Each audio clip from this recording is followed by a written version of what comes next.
Welcome to Strength for the Journey. Thanks for joining us again. Strength for the Journey is a radio program designed to strengthen the believer for the days that lie ahead. We have a website. It's strength4thejourney.com. That's strength4thejourney.com. This is radio program number 62 if you're listening by shortwave radio. Today I have a very special friend in the studio with me that's going to join me on this program. His name is Mark Evans, and he's been a very, very close friend of mine for about 2.5 years here in Panama.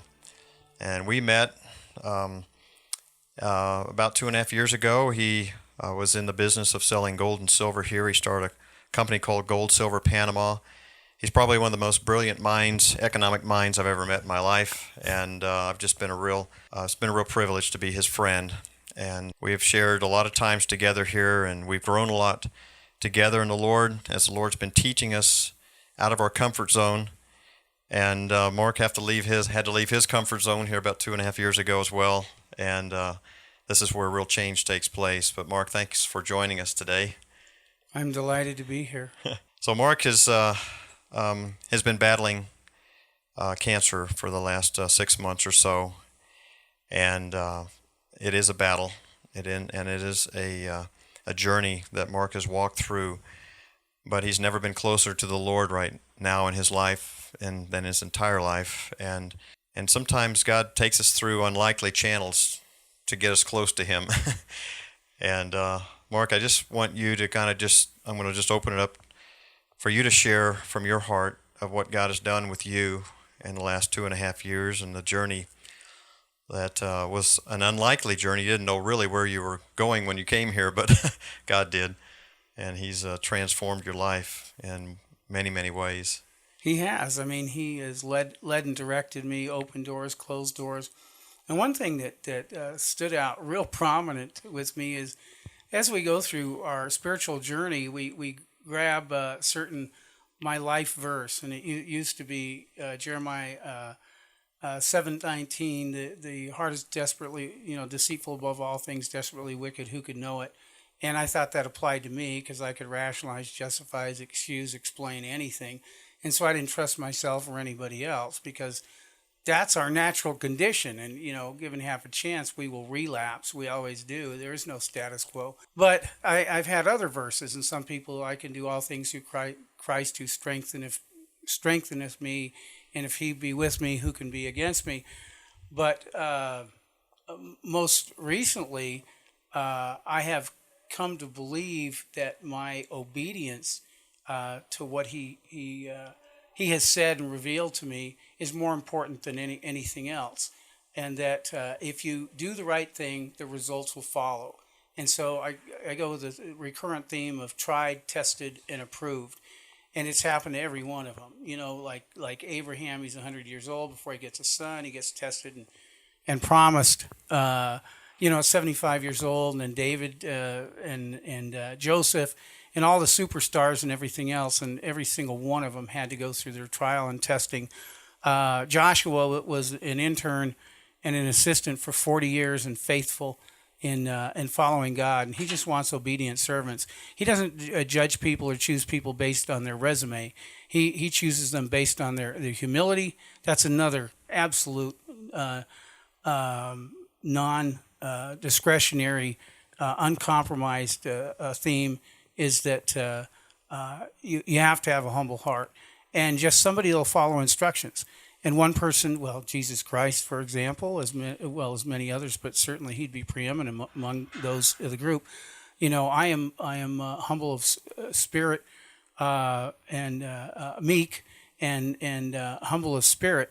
So of the two things He could recommend Himself and say about Himself that distinguished Himself and made Him so exceptional, those are the two. And God only knows He could have chosen a lot. So that kind of has been kind of my theme here recently, is depending on God and trusting God. Yeah, so it's just, sometimes He gets us into a place where we can't trust in ourselves anymore. We realize that we don't have it in ourselves to make it the duration or make the journey. So many of us have learned to rely upon ourselves, that if we don't get it done, it doesn't get done kind of thing. And I think, when I realized what Jesus was really talking about when he said, unless you forsake all, you cannot be my disciple. We don't really understand what it really means to forsake all. We forsake a little bit, but what does it really mean to forsake all? And I think part of that is a trust in ourselves. That is part of the trust. I think of the scripture says, trust in the Lord with all of your heart and lean not unto your own understanding. In all of your ways acknowledge me, and I will direct your path. And I think the word all, it's inclusive of everything, exclusive of nothing. So it's everything, all. And we don't really understand that all until we get where we have nothing. And, when your health is beyond the doctor's repair, you start really realizing how much all really means to trust in him in everything. And I think the stripping version that God does sometimes in our life is the most dependent version of us, that we're so dependent upon God because we have nothing. And I remember when I came here, I was sitting there thinking to myself, I had nothing. I literally felt like I was stripped to the bone and planted on planet Mars. Nobody spoke my language, and I'm just sitting here so vulnerable. My whole family, myself, and I said, God, if you don't feed me, I'm going to die. And I heard him speak back to me. He said, good, now you're where I want you. And I realized, what does it take for us to get to that place, if you don't feed me, I'm going to die, place in our life? And that's the best place we can ever go, is in that place where we're totally dependent upon him and not leaning unto our own understanding. It's like, okay, now I can show up. Now you're where I want you. Now I can be God in your life. And I know that's where he is right now in your life. He is God. Well, he is. The thing is that you can give it up. We can be proactive or passive. We can give it up, or he can take it from us. Going back to what I meant to say is that one of my favorite new verses is what David said, is before my infirmity, I went astray. And I have found I'm less likely to do that. I'm not inclined to do it. My whole values, and it says you be transformed by the renewing of your mind and you become a new creature. And I would say my transformation has exceeded anything I could have imagined or expected. I'm reaping a harvest that I didn't even know I sowed. It's just inexplicable to me, but it goes back to the obedience. See, God's got principles. We all understand and recognize mathematics and thermodynamics and physics and things about wavelengths and light and power and energy and electromagnetism, all these kinds of things. We don't question it. You know what? It doesn't matter if you believe it. If you believe there's a God, if you follow it, understand it, you will live by it, period. Okay, so I have come to believe that when God created everything, he created everything in its entirety, perfectly integrated, interdependent, absolutely flawless from beginning to end, top to bottom, front to back, side to side, and everything. And so I've kind of expanded my idea of God's plan and his principles and his rules, and it's not just math, but he also has them for financial things. He has them as far as stewardship of our time, our relationships, and so on. And if we dig, it goes back. It's real simple. Ask, seek, and knock. And knock. Ask, seek, and knock. So it's a real simple acronym, and it starts with ask. And if you pursue that, all these things will be added unto you. So as time has gone by, I've become more absolutely unequivocal and absolute, non-negotiable in my subscription and practice and passion for truth and following those things. And then the rewards he promises, you get to see it happen. And it is real, and it'll come from places you don't expect or least expected. When I came here, I left everything. I brought a suitcase and I brought a computer, and then I pursued my business and certain kinds of ministries, involvement in church and things like that. And it was just stuff I like to do. I had lots of time, I had enough money, and those kinds of things. So I just kind of went and did what the Spirit directed me or how He led me, and so on. So I've met, fabulous people, and the business prospered. But I've never had so many friends and such the quality of relationships, my own personal change, as far as detachment. Detachment is so hard for us, letting things go. This is a treasure, and I don't want to give this thing up and that thing up and everything. And a lot of times God does that. He'll want you to give it up, or He will give you that challenge, and He will do it just as a test. And off the top of my head, I can't think of one now, but I know He's done it before in the Old Testament. He makes these proposals just to test, and then like He did with Solomon. Well, because you didn't ask for long life, and because you didn't ask for wealth and riches and so on, and because you didn't ask for the destruction of your enemies and all this kind of stuff, I'm not only going to give you the knowledge, wisdom, and understanding you're requesting, I'm going to give you the other stuff, pressed down, shaken together, and spilling over beyond what you could have imagined or expected. So He doesn't take it or require it, but sometimes He will make the proposal and see what you do with it. That's the tried, tested, and approved. And so we know that He's exceedingly generous, and you can't outgive God. And we know that if you lend to, if you give to the poor, you lend to God. They're real simple principles. God loves a cheerful giver, and your money and your stuff isn't yours to begin with. Otherwise, you got the wrong mindset, and you can't love God and the world too. So my experience has been the closer and the more closely I followed Him on all levels in all things, and actually act as if I believe what He said. The blessings are beyond what I would have or could have chosen for myself, because I don't have good enough judgment to do that, and it's exceeded my expectations. But the thing is, it's not important to me now that I don't care about the stuff and the treasures of the world and those kinds of things, and I have detached from them. When they do come, I can be really grateful, but I don't have an expectation. That I must have these things, and it's easy come, easy to go. So I can appreciate them, but that's not the objective, the goal. My happiness, fullness, contentment, satisfaction is not dependent on that, but I can still be really grateful to God and feel exceedingly blessed. In fact, I have often said that I'm well, it just escaped me what I was going to say. What I was going to share is that something that happens when you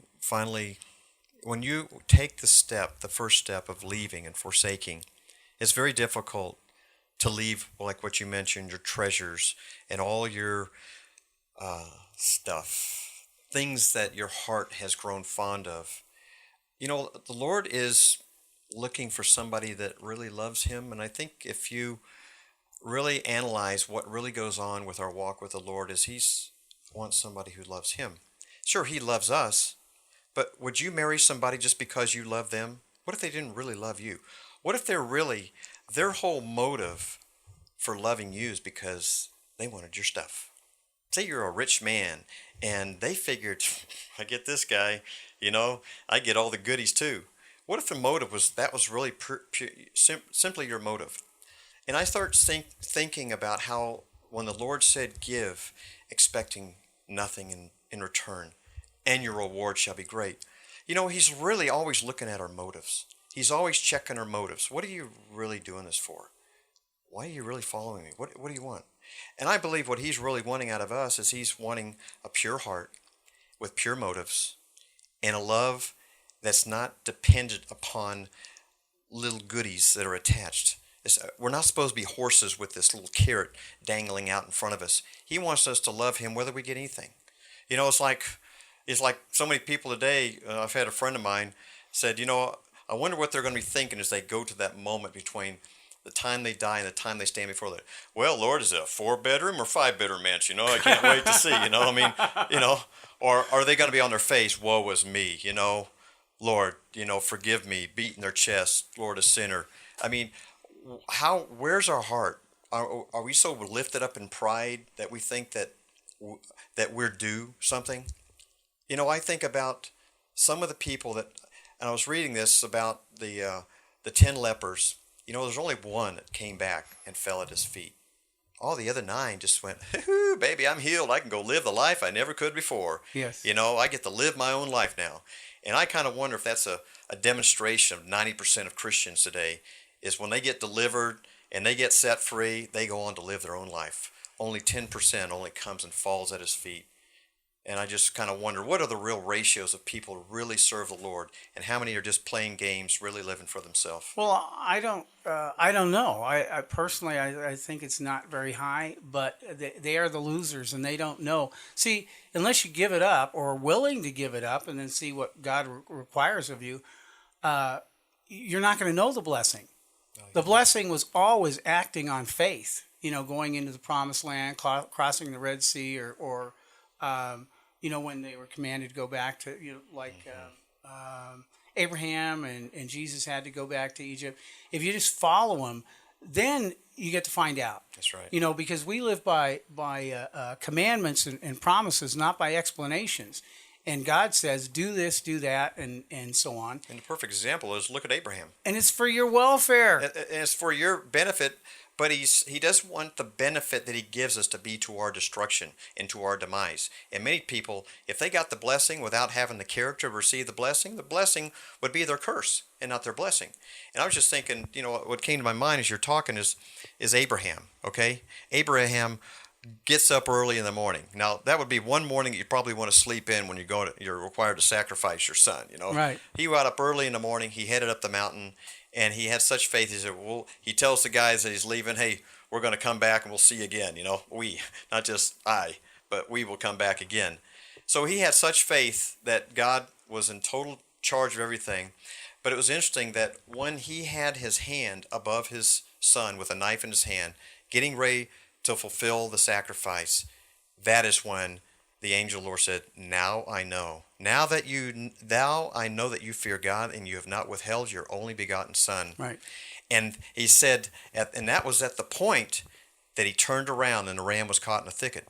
See, the blessing, the provision was after the obedience that was there. And most everybody wants, it's like people that maybe God's called them to go to another nation, minister to another nation. And they're saying, you know, and God's saying, leave and I'll show you. They're going, show me and I'll leave. They want to see the provision before they ever step out in faith. And it's not faith at all. He had to be tested before he was approved. And he passed the test. I mean, he had the knife drawn and everything else. One thing I've always, you know, kind of surprised me is I think Isaac's role in this is like profoundly underappreciated, because this is a young man, 20 years old. Dad's 120. He's carrying his own wood. And you know, it's like Jesus carrying his own cross, and he's saying, hey, Dad, where's that sacrifice you're talking about? And then he lets him bind him. You know, he could have overpowered his dad, run away, whatever. And so I think Isaac's conduct in this whole thing is pretty remarkable as well. He had as much faith as his dad, and he's the one with his life on his line. Yeah. I know that, or I believe that Abraham would have treasured his son's life as much as his own.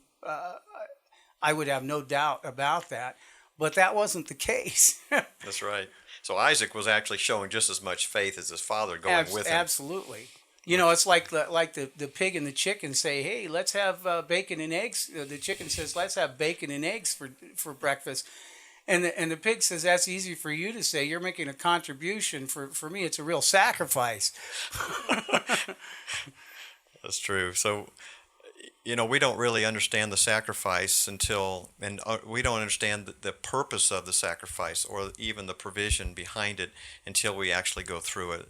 You know, I can look back now, and you know, even when I first started to hear the Lord's voice, you know, it wasn't unless I had obeyed the voice that I thought was the Lord that the voice was confirmed it was the Lord.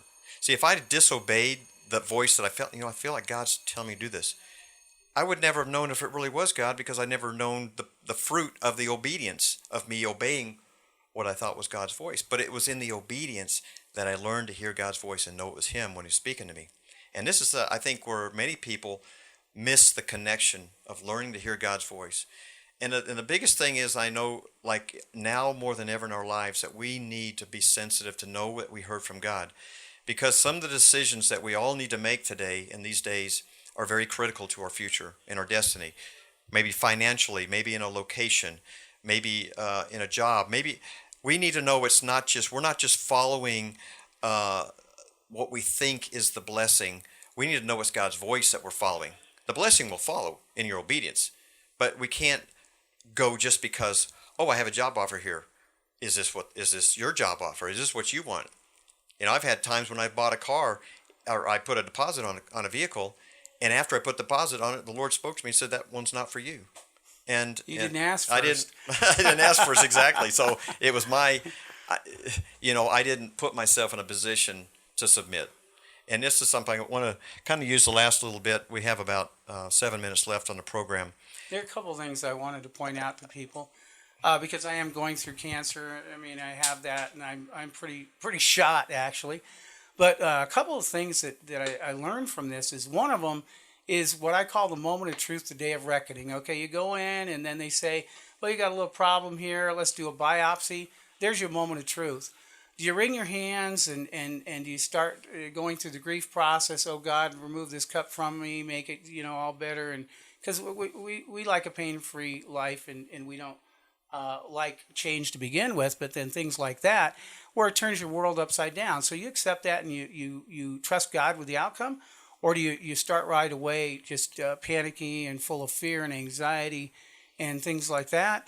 And then you get the biopsy, says, oh, by the way, it's malignant. Okay, so how do you react to that?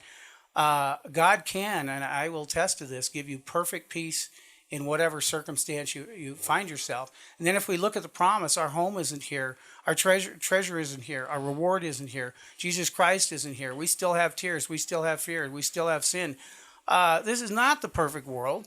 We are ambassadors at best, and we're tourists at worst.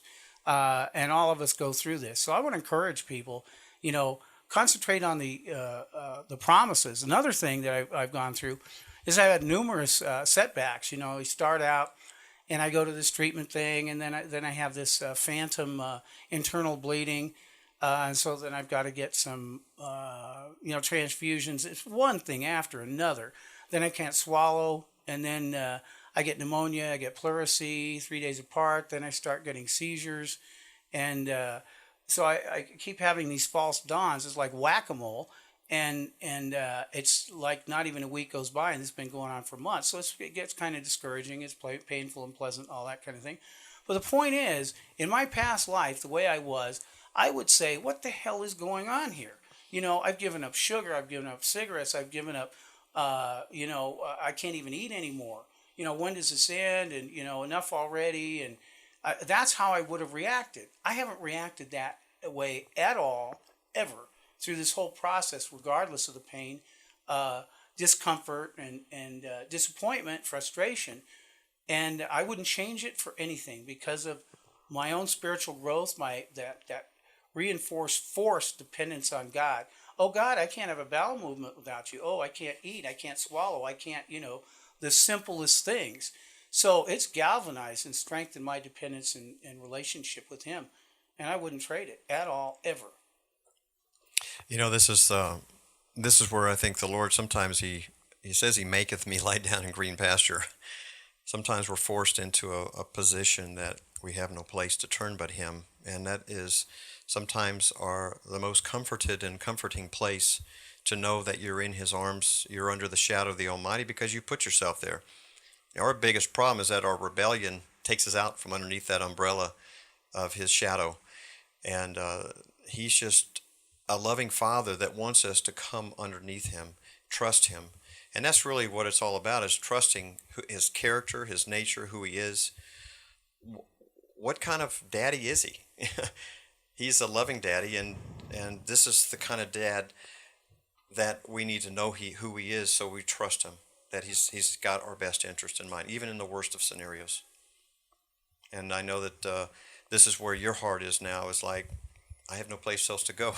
It's like when Jesus turned around to the 12, when all the disciples left Him in chapter 6 of John, and He said, are you going to leave me too? Peter goes, well, where else are we going to go? Only you have the words of life. Yes. this is where I find that we got to burn the ship in the harbor, man. We have no place else to go. We've made this one-way trip, and we have no place to go. Only He has the words of life. Yeah, but he changes us. The circumstances could be grim. And, Paul is writing Ephesians in a jail, and he's all kinds of encouragement and singing and praising God, transforming lives with his testimony and his joy. Well, that's just not normal human behavior. And like Betsy Ten Boom said, she knows it's all unjust and unfair and reasonable, all this bad stuff in a concentration camp. I'm not even Jewish. What's this about? And she didn't say, make it go away, make it better. No, she said, God, teach me to live in this place. Well, in my case, and in all of our cases, it should be, if we have those really difficult times, we're supposed to appeal to Him. Make your request known with prayer and supplication. And, God, I do that all the time now. I didn't have to, didn't used to anyway. God, I don't know how to do this. This is so far over my head and out of my depth. I cannot do this. Help me to do this, because I have no frame of reference or experience to use. One thing, we got about maybe about 2 minutes left here, but I just want you to maybe just quickly share the power of submission in your life. That maybe just a quick testimony of just when you came to the point where you submitted to a pastor of authority, a place of authority, and the changes that took place once you made that decision. Well, the thing is that I've been, fiercely independent, self-sufficient, never request. I was kind of like the go-to guy, not the needy guy, and that suited me just fine. So anyway, I was going to rent a car, have my daughter drive it. I was going to drive it around, and an older man, good friend of mine, says, "You're not going to do that. You don't know how weak you are and everything, and trust me on this." So I just said, "Okay, Vic, I'll just go with that." And then the pastor said, "Look, I want you to, it's Thanksgiving, and I want you to give your testimony and everything else." And so I was flip-flopping and, thinking about what I should do. And I finally consented, but he expected me to do that. Anyway, I did that because I said there's spiritual authority. And so since he asked that of me, I'm just going to do it, even though I can't stand speaking in public or attention or any of that. And so I just followed that. And then another case. Anyway, there are several recent occasions where I just submitted to, wiser counsel and authority. And maybe we'll do another program on that, because I think that's another program even in its entirety on the power of submission and what happens in our life when we do come to that place in our life when we finally submit to authority, because we are some of the most rebellious people and we don't realize how rebellious we are until we get to that place where we need to submit. But thank you again for joining us on Strength for the Journey. Again, our website is strength4thejourney.com, and we'll see you next time. I will be.